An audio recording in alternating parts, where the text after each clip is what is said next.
In this tutorial, I'll show you how to cancel a meeting in Outlook. If you're the meeting organizer, you can quickly cancel the meeting and notify all attendees. Open Outlook and sign in to your account if needed. Click the calendar icon to open your calendar, then find and open the meeting you want to cancel. If you're the organizer, click Cancel Meeting or select Delete, depending on your Outlook version. A cancellation message will open automatically.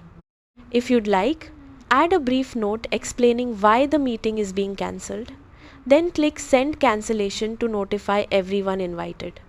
The meeting will be removed from your calendar and the attendees' calendars. If you're not the meeting organizer, you won't see the cancel meeting option. Instead, choose Decline to remove the meeting from your own calendar without cancelling it for everyone else. That's how to cancel a meeting in Outlook.